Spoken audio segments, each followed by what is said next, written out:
Welcome to the Startup Grind. You didn't have to there. All right, so I'd like to introduce Eric Yuan. And Eric, Yuan was actually the lead engineer at WebEx, which is it's actually one of the premier conferencing companies. And he started probably 3 years before it even went IPO. It was acquired by Cisco for $3.2 billion. And he stayed there at VP of Engineering for almost 5 years. He then quit Cisco and started Zoom Communications, and where he's actually raised about $45 million, and he's actually gained a lot of traction in the web conferencing space. So with that, please give Eric a big round of applause.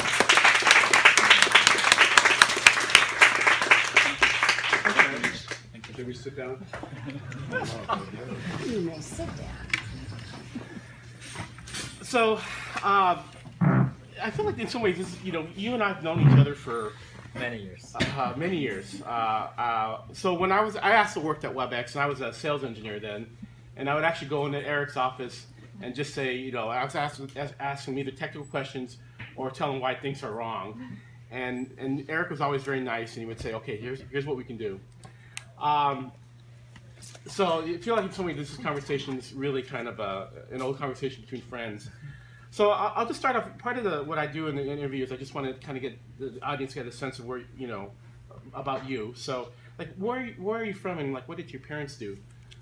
Yeah, I was born in China, and my parents they were scientists, right? So, and I came to the Valley in 1997, so to join WebEx, and as one of the first several founding engineers, as well as VP engineer. So it's almost 19 years. What was your first job? First job after I graduated, I think my first job is as a software engineer to develop multimedia CD-ROM title. So, okay, and this is in China. Yeah, that's 1991. I think. Yeah.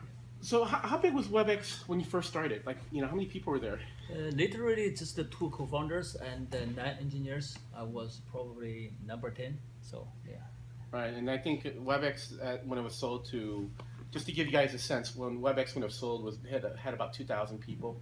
More than that, it's 2,800. Yeah. And it was just a great ride. I think, and like I said, it was Cisco acquired him in about 5 years ago, maybe 6 years ago. Yeah, 2007.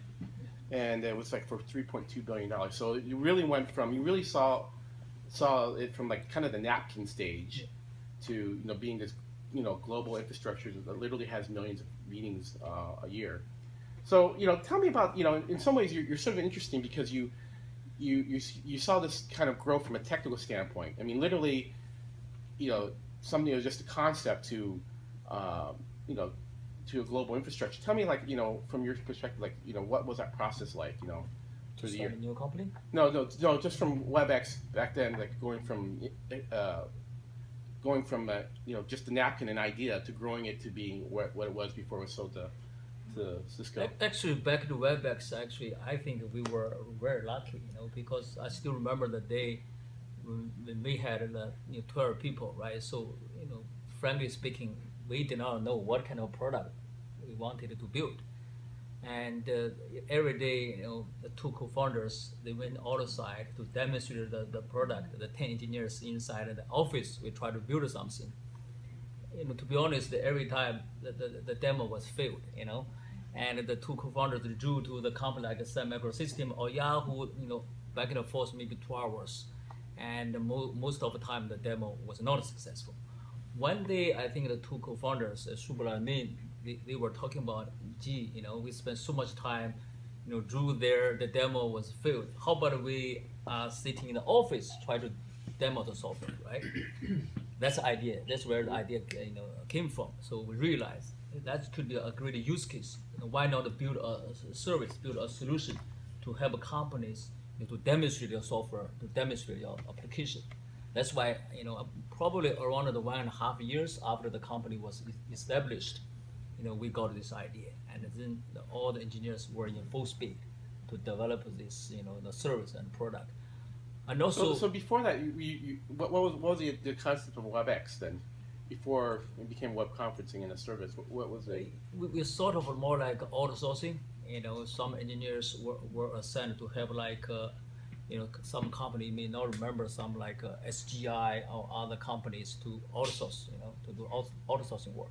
So just really an engineering team? Yes, that's right. Yeah, we even do not know, what kind of product we wanted to build back then. So you just had a team full of engineers and then had a major pivot. That's right. Wow, I actually didn't know that story. I thought there was a vision to create web conferencing. No. So actually, that's a very common theme that I find with startups. It's a pivot where you really don't know what you're trying to do. Not only that, but also in terms of a business model. So, everybody knows Salesforce, right? So literally, when it comes to software as a service concept, but WebEx was indeed number one, ahead of Salesforce.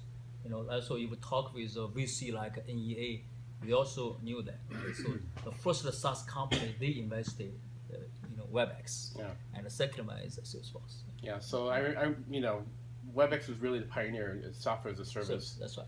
And now it's everyone's a SaaS model, but back then we had to sort of introduce the concept of SaaS. So you're sort of interesting because you not only were you at WebEx early on, but you're still part of the management team when it got acquired by Cisco. Can you tell me how from your standpoint what were some of the changes when Cisco sort of acquired WebEx? I think Cisco is a great company, right? It's a $100 billion company. It's very innovative from a networking perspective. However, when it comes to software as a service, I don't think they have expertise, right?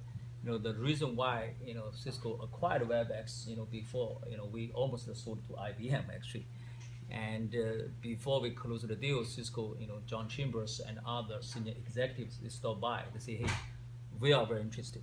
We wanted to acquire you guys, and they share with us the reason behind the acquisition is they would like to learn from WebEx about how to run software service, and also how to build a customer base around SMB.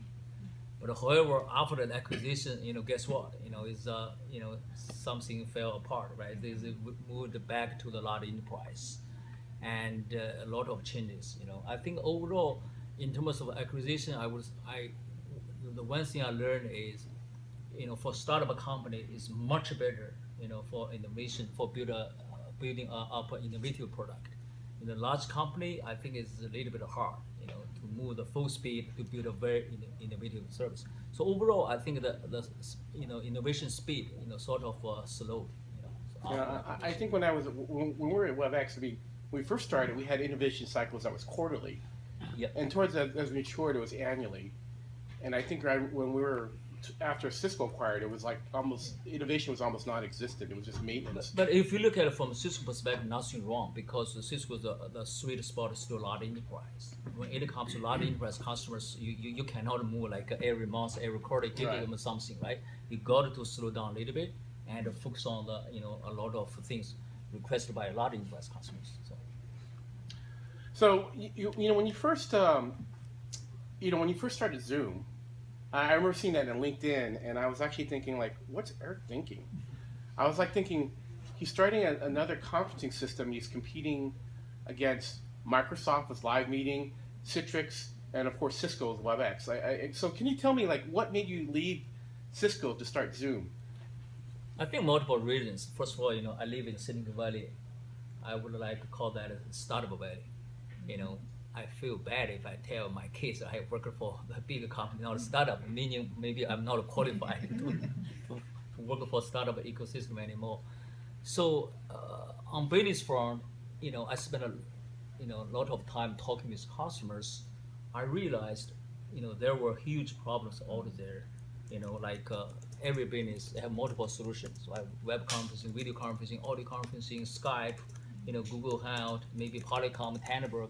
Quite often, the employee would say, hey, if you schedule a meeting, they would ask, hey, which meeting are you talking about, right? Is it WebEx meeting or Google meeting?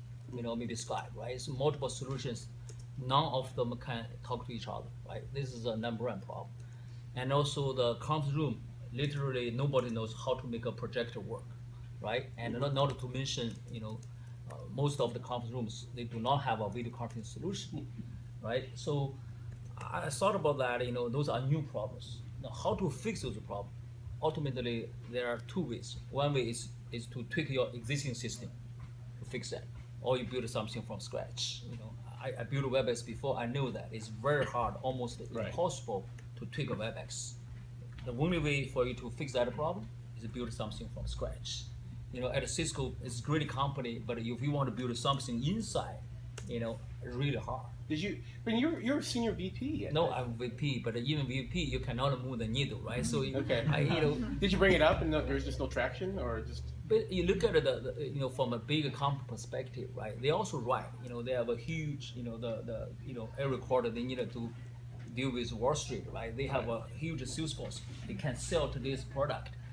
Why do you want to build something new to cannibalize your existing product? Right. Most of the companies, they do not like to cannibalize your existing business, right? That's why, it's very hard, to build something new, build the next generation.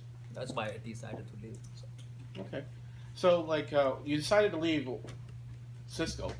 Then what? What did you do? What was your? So I left Friday and showed up Monday morning. So in my new office, just myself, and I would say I was very excited. I think because it's more like a brand new, the blank sheet, right? So did you have anybody? Did anybody join with you, or was it No, just you? nobody.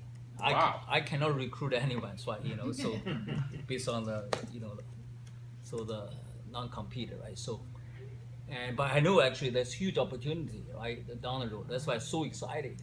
And around 1 month later, quite a few WebEx engineers they quit, right? They joined me, so we started building up the platform. All right. So did you? When it takes money, so I assume you have and you kind of some other WebEx engineers followed you. So how did you get your first round of how did you get your first round of funding? So, cause I myself also I'm an angel investor as well. So for sure have many friends, right? So would like to invest, and also a lot of friends who are very successful entrepreneurs or public company CEOs out there in Silicon Valley. I told them several months before I left, I told them I'm going to start a new company. And they all told me that, hey, just tell me how much money you need, that's it. I need friends like that, wow. Yeah. The good news actually, those friends were very supportive. I told them I needed 2 million, but they gave me 3 million, so. Yeah. Really? Yeah. Wow, I do need friends like that. So how long did it take you to develop the first product? It's very hard. It's extremely hard, and almost 40 engineers. Literally, we were working very hard around the clock for 2.5 years because we built everything, from scratch. We built our own platform. We did not use some open source stuff because we really look at it, in the long run. We want to make sure our platform is very sustainable. If you pick up some open source, quickly wrap it up, other people they can, quickly, Right. copy whatever you are doing. That's why 2.5 years just to get a platform done. So how many engineers did you have at this point?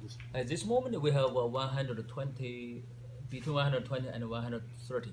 You had 130 Wow. engineers working for 2 years? Yeah. Holy cow! So when did I want to hire more people, engineers here in Sacramento. So when did you first start?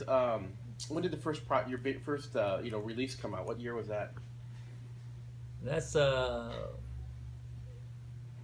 December of 2013. Is that when you actually had the Facebook plugin?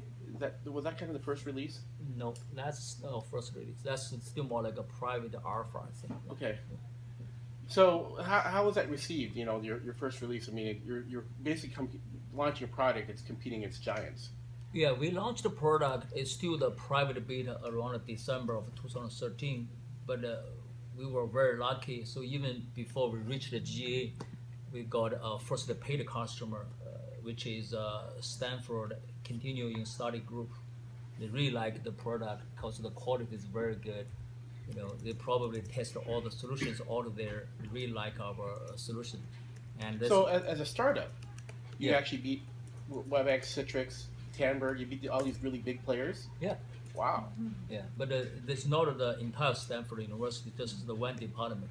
They really like our solution. They even paid us. Wow. Before we announced the GA, huge encouragement. That's why I really appreciate it. For their great support.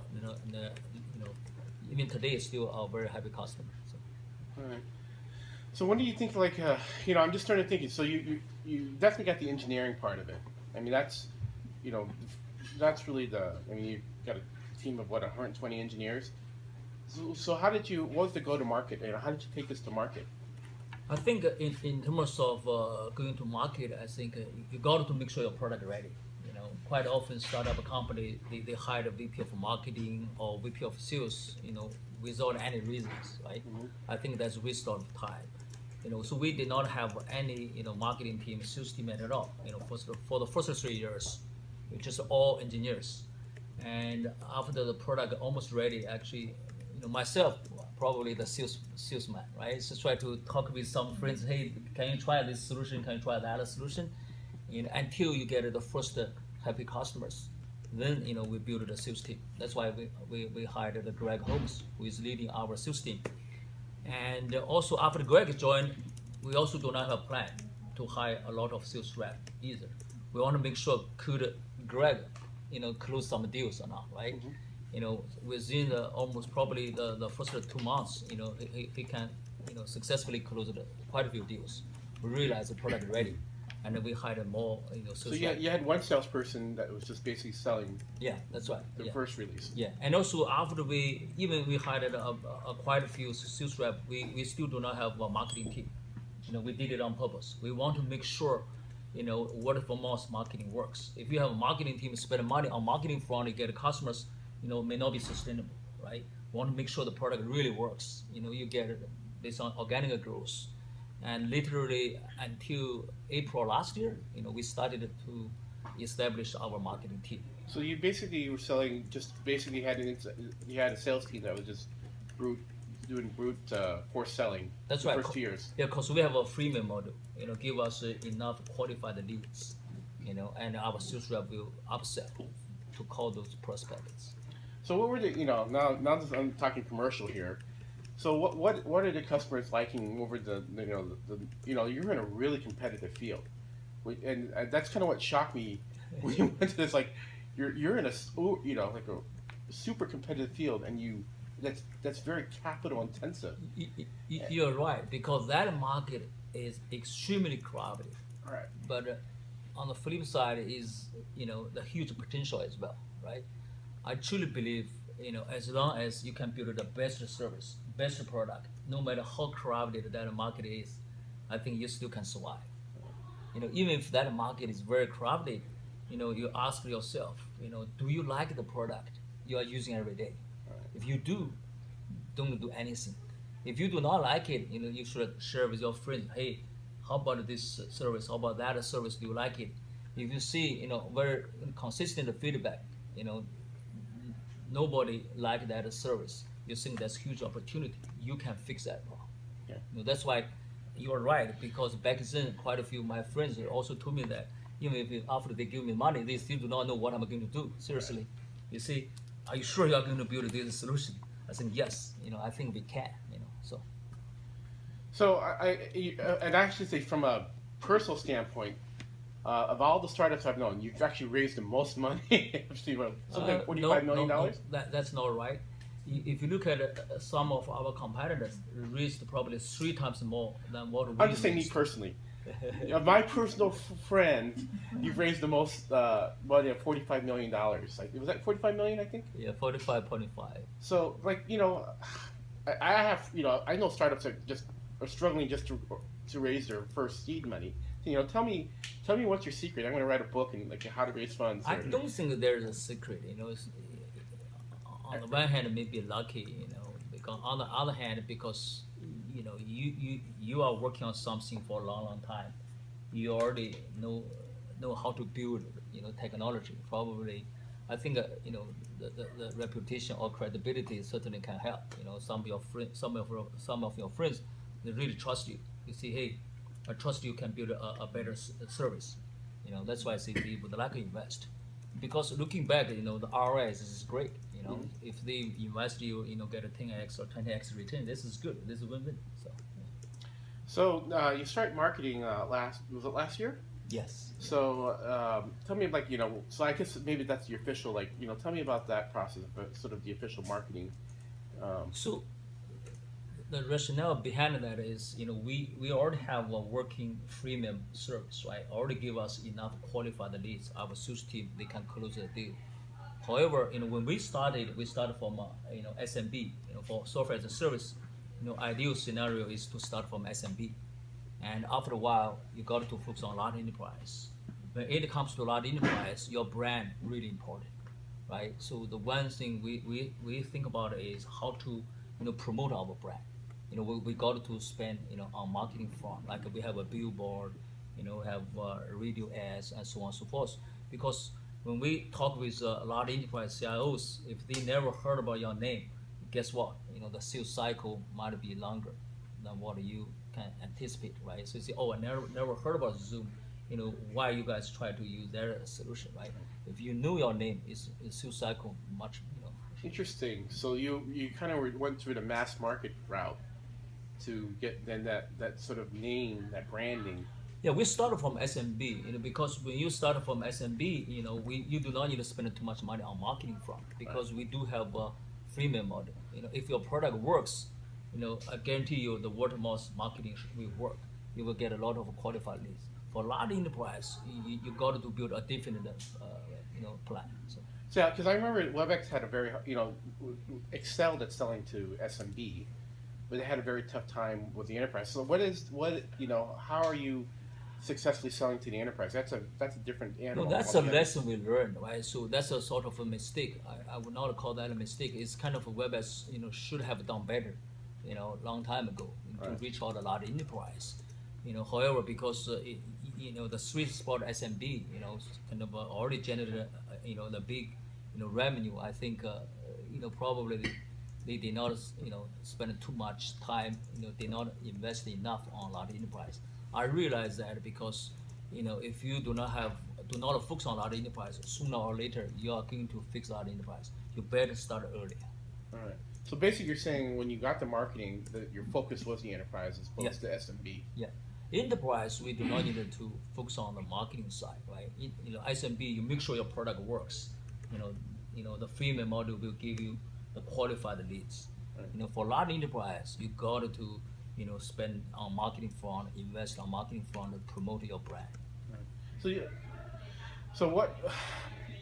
How did you did you just hire people that knew how to sell into the enterprise? Was that kind of the secret sauce? The secret sauce is still more like a test the water. If it works, we double down on that. If it does not work, let's look at what's going, what's wrong, and take a step back, right, to analyze what had happened.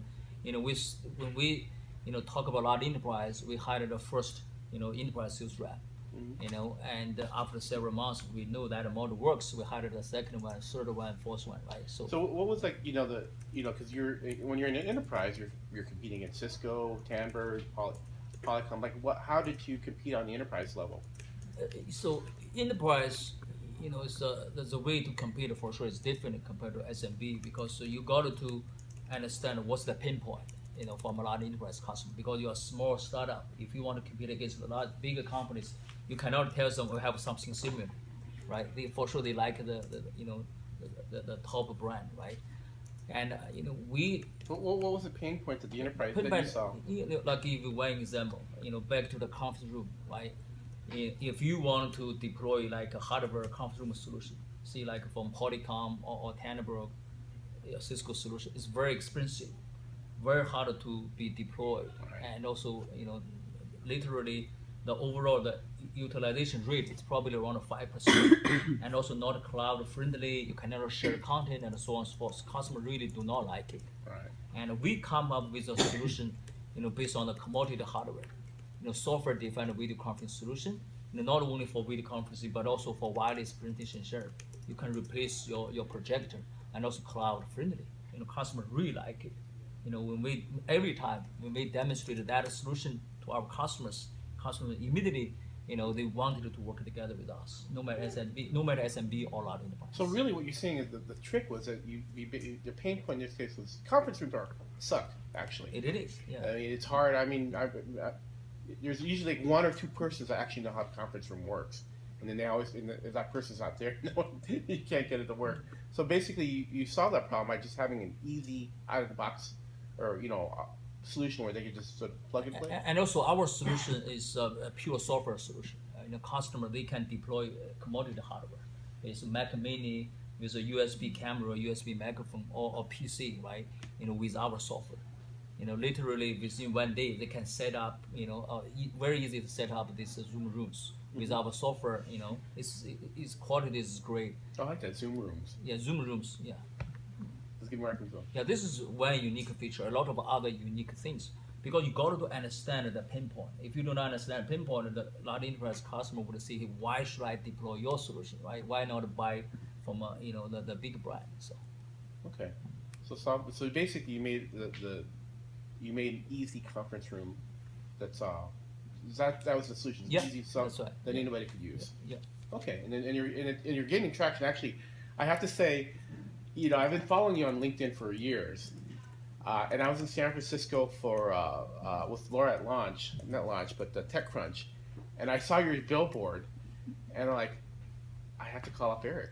I have to call up Eric and see how he's doing. So I guess what's right now. What do you see for the future of Zoom? First of all, it's back to why we started Zoom. Right? Mm-hmm. We really wanted to build a long-term sustainable company, and every day, we are working very hard, delivering happiness to our customers. That keeps us, also very happy.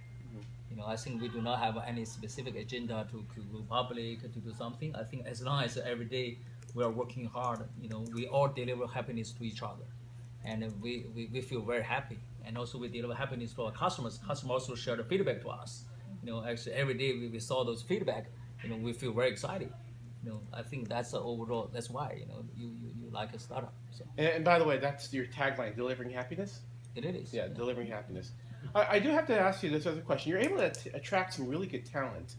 How are you able to do that, especially in a place like Silicon Valley? You've gotten some really top-notch talent. You recently just brought on Dave Berman and Dave Berman was a VP of sales at WebEx, and he's done a lot of really neat things afterwards. I think number one thing you got to make sure your company have a very wonderful culture, right? Otherwise, why they should join your company, right? So what's your culture, right? It's really important. If you do not have a great culture, I do not think your business will be sustainable. That's number one thing. Number two is make sure you share the vision with any new employees, right? Tell them why you started Zoom, why Zoom service is better than any others, why we think we can be successful, right? And then you leave the decision to the employees. I think we never want to say like just take you for example. If we really want to hire you, we are not trying to say, hey Rich, just join us the company. We tell you all the facts, tell you what's our company culture, why we think Zoom business is more sustainable than any others, and you make the call. So okay. So let me ask you this. So for startups, so right now you see I do with a lot of startups. What's kind of your advice to, a startup? If someone came to you, what type of advice would you give to a startup at this point? So, to build a startup company is a long journey. It's really hard. It's really, really hard. I think you got to be honest to yourself. What keeps you happy? If you think you build a startup company, it keeps you happy, you do it. Otherwise, don't do it. Seriously, it's a long journey. It's not that easy. It's very lonely, and but overall, if you get it done right, it's also very exciting also, because overall, everybody would like to make the world a better place, right? Everybody want to contribute back to society, to community, to make the world a better place. To build a startup company probably is the best platform for you to realize that dream, if you wanted to do that. Yeah. So I'm going to open this up to the audience for questions for Eric. Robert? There were like 2-3 things in your talk that sort of stood out. The first one, as Rich was a friend who's raised more money than anybody else who knows. One of the things that happens in that process is valuation. And can you spend a minute or two talking about how you valued Sure.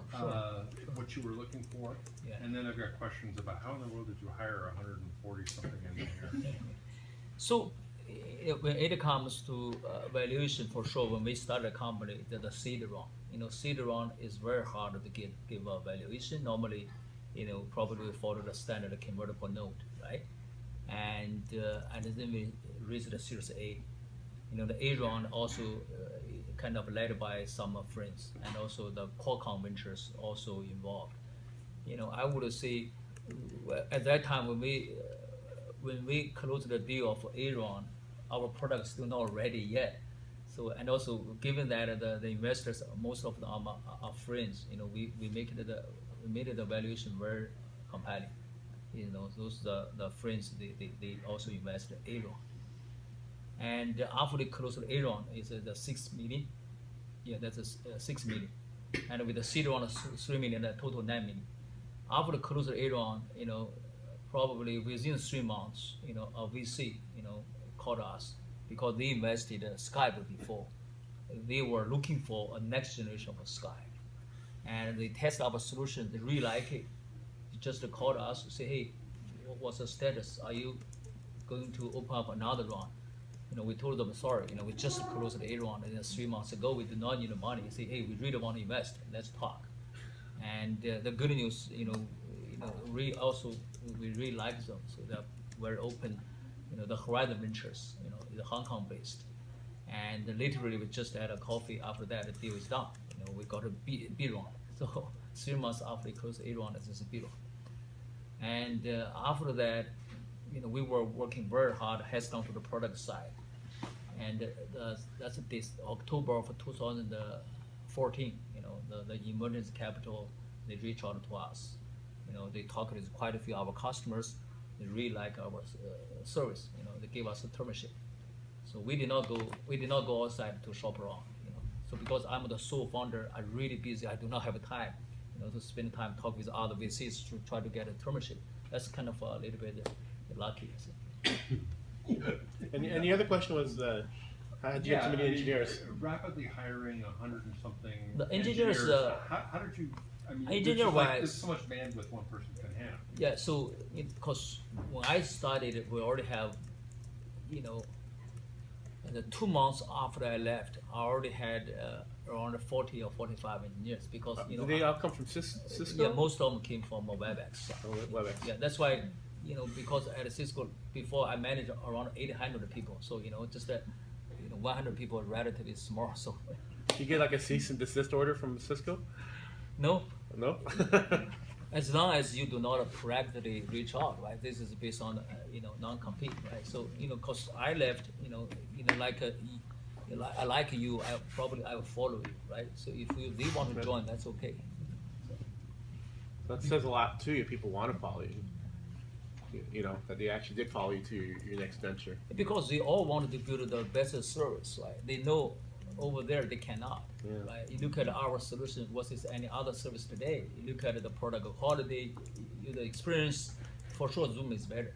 So Did you outsource any engineering? what's that? Did you outsource engineering? We do not outsource engineers, so all engineers are full time. Are they in Santa Clara? All in Santa Clara? Some in not Santa Clara, some in San Jose, some San Jose. in offshore. Yeah. Okay, so some are offshore. Yeah. Okay, but they're employees. Yes, they're all full-time employees. Yeah. Right. Outsourcing is a little And bit how tricky. approximately the percentage offshore in Santa Clara? It's around 70 or 30. Yeah, 30% here. 30% here, 70 offshore. Yeah. Okay. Laura? So- Sorry, 70% offshore. Offshore. Okay. So early on when you started Zoom, you did a lot of, in lean startup, what we'd call customer discovery, where you went out and found out what does the customer want, what problems do I want to solve for them. Now that you're so much bigger and selling to enterprise, how do you make sure you still get that kind of feedback from your customers? So to get a feedback from customers is extremely important. You got to make sure from top from my level, so from CEO side, we needed to make sure focus on the customer experience. Like, sometimes customer cancel, I do not let any others to handle that email. Every day I read the emails, whoever canceled, I personally reply back, try to understand why, why you canceled, and try to figure out the root cause, and sometimes give those, customers who canceled some VIP account, make sure they're happy, because the reason why they canceled for sure is our fault. Either the product does not work, maybe too expensive, and so got to focus on the customer side. Also, for some happy customers, we also have like a forum, we build that feature into our product. After the meeting, after video conferencing, if you want to share any feedback with us, you also can send feedback. Every day we look at those feedback, and we collect those feedback to improve our the service. Any more questions? So you said you spent about 2.5 years building the product to get it to the right spot. Had you launched, or was that? Did you have it in front of customers at that point? Yeah, even 2.5 years, the product's still not ready even today. So, and I really think back to the product launch, we were very lucky. So, and after the product is sort of in the private beta, we wanted to get some feedback. You cannot share that product with all your friends. Probably only get 1,000 people, still not enough. And the good news, is the Walt Mossberg, right? He's number one the product, review the product, right? He worked for, Wall Street Journal before. And in the summer of 2013, I think, we talked with him. Hey, how do you like Zoom? Give our Zoom service, to him. We did not realize he's going to test our product. He's going to write anything. But literally, he did test our product, and also he really liked it. And when they had published in the, I think this is at that time the website called All Things D. Also he published the article in Wall Street Journal, about Zoom. And after he published that article, I think we got around 60,000 users. Really? Yes, first day. Because he's a number one, right? This is, Walter Mossberg. So, and after we got the 60,000 new users, after that, since then we always get some feedback from those users, and help us a lot to make the product better and better. So.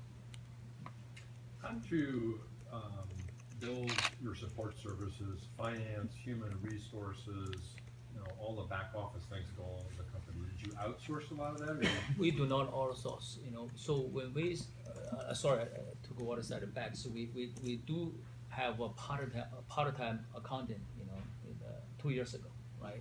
To kind of, some basic stuff. And we do not have HR, 1 year ago. So, for the first 3 years, we only focus on product side. After that, we got a sales team. And then we have a support team, we have an engineer team, sales team, and a support team. We do not have HR. So were you doing the HR work? Nobody, I think. No one. Was, No one's doing HR. we were too busy. Even we have an HR department, you do not know what. No one needs HR anyway. And we also do not have a financial department either. It's just more like a part-time job. Because but however, after we started monetizing our service, we later on we kind of established financial department, and also especially we built a big, very scalable customer support team. We got to make sure respond to customers, the emails and the phone calls. And last year we also established our HR team. So it's kind of a step by step. My philosophy is always you got to focus on the product and customer side. In terms of back in the side, as long as you can survive, you do not need to hire anyone to help you. Finally, you realize, gee, I cannot survive without a HR, the department.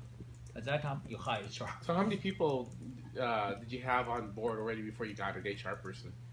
We already have more than 100 people. We still do not have HR. because you know, to build a sustainable startup company, you got to make sure you hire those employees, they can self-motivate themselves. You know, I think the common mistake is, you know, you hire managers. You know, managers spend all the time trying to motivate employees. You know, then you need more managers and more HR people, right? You know, our philosophy is, you know, we hire those people who can self-motivate themselves. You know, with that, you do not need a HR right, at all. You can outsource to Wells Fargo for the payroll, those kind of stuff. Pretty straightforward. It's very lean, so that's why our last round of 30 million is still in the bank. So That's good to hear. Dave? Hey Eric, Dave Ward with Interwest Insurance. How much pressure are you feeling from your investors, and what's their expectation of return on your product? So that's a great question. You know, I think, you know, as long as we work hard, you know, every quarter when we have a board meeting, you know, we beat our commitment, right? So I think we're okay. You know, I do not think our investors they give us any pressure. Seriously, And what? I'm sorry. I do not think our investors give us any pressure. You know, no pressure from the investor side. Okay. You know, maybe because we deliver. You know, the pressure more like from you know, from yourself, right? From your team, right? It's kind of that's where the pressure coming from. You know, however, you know, you're right. Maybe, you know, someday if we cannot deliver, you know, we miss the, you know, the revenue goal. You know, you might have a pressure. For now, so far so good. Every quarter, we did deliver very well. So our investors are also very supportive, and also the back to, you know, what kinds of investors you want, right? So in our case, you know, the way I look at an investor is, I want to, you know, find out those investors who are willing to invest in you, not your business, not your team. Quite often you see investors look at your business, you know, your team, they want to invest in your business, your team. You know, I took a different path. I wanted those investors invest to me, and also want to make a friends. You know, because the business it could be up and down. You know, if you invest your business, and sometimes the business is down. Guess what? They are not happy. They give you pressure. You know, so. Any more questions? Robert? You had lots of engineers, and engineers are going to do best if they are aware of customer problems.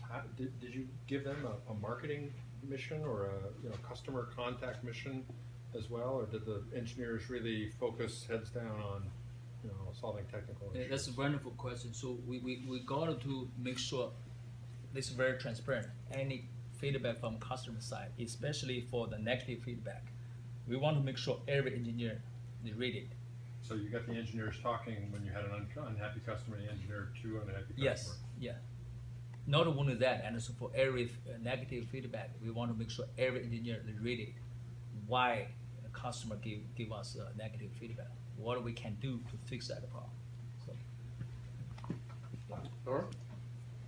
So all this communication between these 120 engineers plus, what do you use to communicate? Do you use something like Slack or some other system to pass the knowledge around so engineers know what's going on? You know, still that we use email for sure, right? You cannot, get rid of email. And also our product in Zoom, we also have, persistent chat. You know, we have a business IM. You know, we got to eat our own dog food, so we are using our own service. You know, yeah.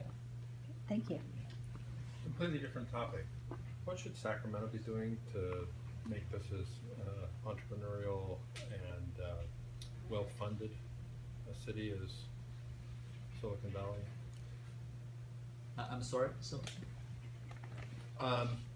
In the last 5 years, Sacramento has changed a lot with its entrepreneurial environment. What should Sacramento have on its short list of things to do to continue on that trajectory and import, or at least have a somewhat similar atmosphere to what you're experiencing? I would say, I think over the past several years, I just talked with quite a few, I think Sacramento already made a great progress. But unfortunately, a lot of people outside of Sacramento, they may not know it. So you got to promote yourself a little bit more, right? You got to market it, yourself, So that's one. Another one is, more like when the young graduate, they look at a company, they say, hey, you see like maybe Salesforce, their headquarters here, or maybe you have Uber here, or maybe Snapchat here. You got to have one, the big company, here, very successful, and then other company will follow that. If you do not have that, you have a lot of startup companies. This is great, but down the road, if you still cannot, have a very big successful company, it's very hard to build an ecosystem. Because normally, if you if you have one big successful company, guess what? Several years later, those people who are working there, they might leave to start other companies, get a VC involved, become very healthy, startup ecosystem. I think that's probably the big difference between here and San Francisco or San Jose. So. Yeah, we need an anchor company. You should move here. Thank you for your talk. You mentioned that earlier in your life you lived in China, and I was wondering if you believe that right now conditions are right in China for startups to succeed, and if not, do you think that in the future the conditions will be right for that? So I think the Silicon Valley is still the worldwide innovation center. That's still in the future still the same thing. But however, worldwide, look at the China or India or Europe, I think especially when it comes to like e-commerce, right? They got to have a local, company like Alibaba or those kind of companies. They deal with more like the online Walmart, right? They got to have their own company. Because of that, it's kind of a lot of startup company, kind of the big ecosystem. That's why a lot of companies successful. They have their own, the messenger like WeChat, right? And also they have own the search engine because the population, the $1 billion, not $1 billion business is 1 billion people over there. And that's why a startup company ecosystem is relatively healthy. But overall, I think they learn a lot, from Silicon Valley.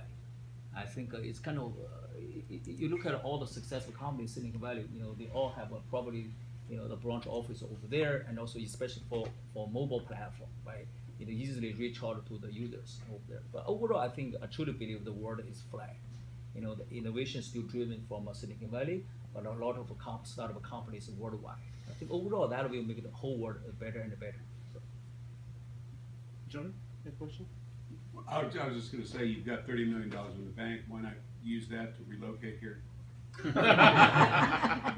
So, back to the way you operate the business, you got to be paranoid. You never know what's going to happen. Maybe next month there's economic crisis, right? So you cannot raise any money. You need to make sure you have enough money. In the case of the worst thing, yeah. So, but for sure, we already have some employees. Dana and quite a few others. They all here, in Sacramento. So. Any more questions? So, Eric, I have one last question. Who's your favorite superhero? Favorite what? Favorite superhero? Superhero. My parents. Your parents.